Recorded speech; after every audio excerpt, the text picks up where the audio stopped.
seberapa yakin Pak Amin akan memenangkan Pilpres 2024? Saya sangat yakin karena beliau visinya adalah dunia dan akhirat. Kemudian dia ikhlas, dia memang ingin menghadirkan apa yang dicita-citakan oleh bangsa Indonesia dalam pembukaan Undang-Undang Dasar 45, yaitu mengantarkan bangsa untuk mencerdaskan bangsa, memajukan kesejahteraan umum dan keadilan sosial bagi seluruh Indonesia. Oke. Ya. Kalau Ibu dengan Ibu siapa, Bu? Saya dengan Ibu Siwi. Ibu Siwi, apa yang membuat Anda mendukung pasangan Amin ini? Kebetulan rakyat Indonesia itu kan kebanyakan Muslim, jadi kami sangat mendukung dan Pak Anies ini sudah berhasil membangun Jakarta. Saya percayakan beliau dan dengan wakilnya Pak Imin. Caimin, boleh sedikit, Cak? Caimin, boleh sedikit statementnya, Pak. Statement untuk Kompas TV, Pak. Niluh Kompas TV. Terus diapain? Caimin 75 hari kampanye. Gimana? Terima kasih semua yang hadir. I love you all. I love you all. Terima kasih, Anda luar biasa. Anda luar biasa. Terima kasih. Salam perubahan, salam perubahan, salam perubahan. Terima kasih berpanas-panas untuk satu kita perubahan. Caimin, boleh sampaikan janji politik, Pak? Boleh sampaikan janji politik? Kameramen saya. Buat kami bertekad. Insya Allah kita perubahan akan kita wujudkan.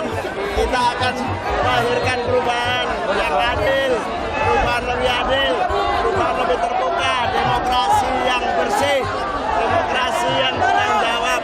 Rakyat petani dapat pupuk, kita semua mandiri dalam pangan, tidak lagi bergantung impor. Hidup kalian luar biasa, semangat perubahan Anda menjadi motivasi saya untuk membantu.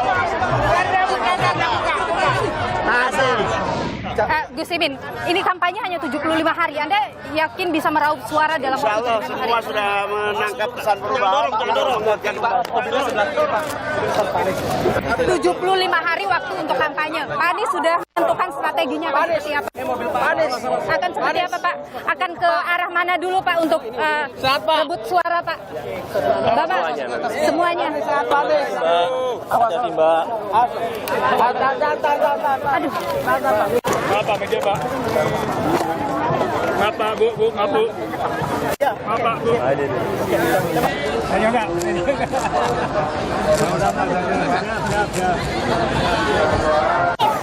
Dengan Ibu siapa, Ibu? Dengan Ibu Hadijah. Ibu Hadijah datang dari mana, Bu? Dari Matraman, Jakarta Timur. Oke, Jakarta. Jadi, Ibu apa yang bikin Ibu mendukung Ganjar Pranowo dan Mahfud MD?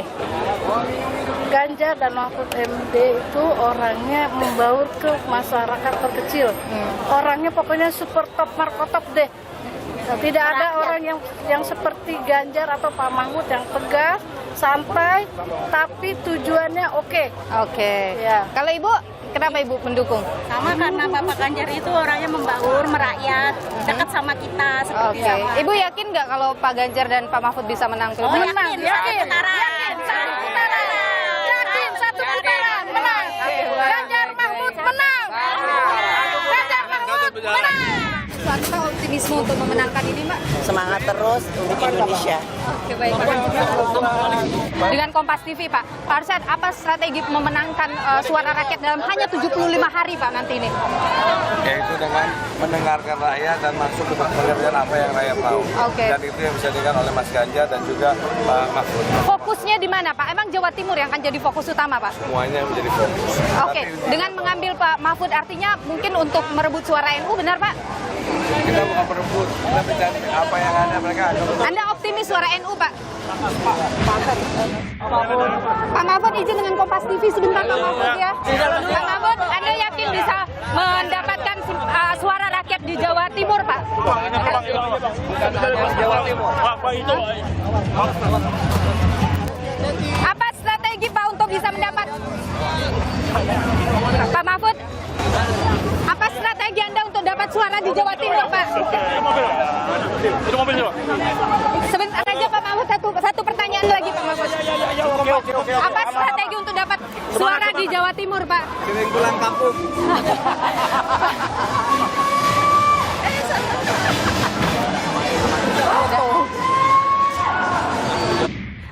Akhirnya Saudara Prabowo Subianto mengumumkan siapa pendampingnya di Pilpres 2024. Jatuh kepada yang tidak mengejutkan publik, Gibran Rakabuming Raka.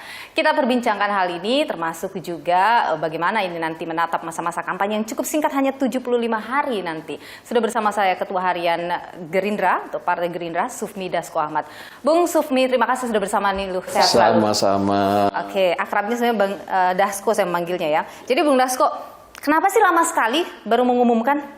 Ya sebenarnya ini nggak lama. Kami ini kan pasca masuknya Golkar dan PAN, sebenarnya soal Capres-Cawapres ini kami sudah mempunyai formulasi yang pas menurut kami.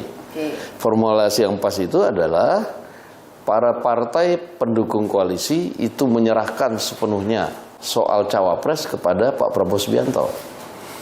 Nah, tapi kemudian Pak Prabowo Subianto kemudian walaupun itu sudah diserahkan sepenuhnya, itu akan kemudian mendiskusikan lagi kepada para ketua-ketua umum partai koalisi. Nah, pada tanggal 13 Oktober 2023 yang lalu bertempat di kediaman Pak Prabowo di Kartanegara, itu sudah dilakukan pertemuan ketua-ketua umum partai koalisi, di mana kemudian ketua-ketua umum sudah menyampaikan nama-nama yang kemudian akan menjadi calon pendampingnya Pak Prabowo. Oke, itu nama-nama berbeda semua? Nama-nama itu sudah kemudian dimasukkan dalam amplop tertutup, dan kemudian sudah dilihat oleh Pak Prabowo, dan pada waktunya nanti akan disampaikan bahwa mayoritas ini, kan begitu. Waktu-waktu yang ada ini justru ya kami lebih banyak menganalisa, lebih banyak kemudian melakukan persiapan-persiapan, karena kan tengah waktu pendaftaran masih sampai dengan tanggal 25. Nah, sehingga tidak ada yang urgensi menurut kami, ya kita harus buru-buru juga kan gitu. Selama ini tuh nama yang muncul selalu dalam survei itu adalah Erick Thohir, mengungguli bahkan yang lain. Tapi kenapa Gibran jatuh pilihannya? Selain parameter itu, kami juga ada beberapa parameter yang kemudian menjadi patokan dalam memilih pendamping Pak Prabowo. Oke, ada pendapat yang kemudian muncul di masyarakat bahwa ini karena ada faktor Pak Jokowinya. Benarkah itu? Ya, itu kan adalah salah satu faktor, di samping ada faktor-faktor lain lah menurut kita. Bahwa kemudian kita juga tahu bahwa kemudian kalau ada Pak Jokowi, sekian persen kita elektoralnya dapat gitu loh. Nah, tapi kan di samping itu juga kemarin-kemarin kan kita juga belum yakin kan apakah sementara kita masukkan nama Mas Gibrannya mau, kan itu juga belum. Lama tidak sih lobby-lobby Mas Gibran? Mau tahu aja. Cukup lama. Saya atau sebentar aja udah mau. Saya nggak mau buka itu di sini karena ini kan ya udah selesai lah kan, itulah. Ini biarnya di bagian dari sejarah. Suatu saat. Karena kabarnya Bung Dasko yang sampai pergi ke Solo ketemu, benar ya itu? Ah, itu kan berita aja kan. Tapi begini, kalau kita melihat Gibran ya Bung Dasko ya, setelah muncul putusan MK, sentimen negatif itu besar sekali muncul. Apakah tidak khawatir Koalisi Indonesia Maju mempertaruhkan, ini sudah yang keempat kali Pak Prabowo maju? Jadi begini, kami juga punya big data, kami juga punya data analitik, kemudian kami juga tahu sentimen negatif itu misalnya di media sosial, itu tuh kan berasal dari mana? Itu ciptaan seseorang? Ya, saya nggak bilang begitu, tapi ya tentunya itu kemudian menjadi juga salah satu pertimbangan, bukan kita mengabaikan, bahwa kita kemudian menghitung benar yang sentimen negatifnya yang benar itu berapa. Jadi optimis sekali di sini ya? Iya, kalau sudah mengambil langkah harus optimis kan gitu. Tapi kalau kita bicara soal nanti masa kampanye hanya 75 hari, kemudian Pak Prabowo juga ya kalau saya katakan lebih lambat daripada yang lainnya mengumumkan, bagaimana menatap 75 hari masa kampanye, mampu tidak itu nanti? Ya sebenarnya kita dalam hitungan lambat itu kan hitungan dalam rangka pengumuman dan pendaftaran aja tuh kan hanya hari. Tapi kemudian kalau kemudian sosialisasi, kemudian strategi-strategi yang lain yang tidak bisa dijabarkan di sini, ya kita juga sudah jalan. Namanya juga kita sudah, ya ini kan pemilu kali ini juga sangat lebih awal mulainya kan begitu. Nah, sehingga dari 2 tahun yang lalu mungkin ya kita juga sudah karena amanat Rapimnas Gerindra itu Pak Prabowo diminta untuk mencalon, sehingga setelah Rapimnas itu persiapan-persiapan tentunya kami jalankan. Nah, sehingga ketika mencalon ya kami secara internal partai sudah siap. Beberapa lembaga survei menyebut Jawa Timur akan jadi pertaruhan nantinya. Bagaimana di sana? Optimis? Iya, kita pokoknya akan terus kerja keras di daerah Pulau Jawa dan di luar Jawa. Oke. Baik. Terima kasih Bung Sufmi Baik, Dasko Ahmad, sama-sama. Ketua Harian Sama-sama. Partai Gerindra sudah berbagi pandangan di Niluh. Sehat selalu Bung Dasko.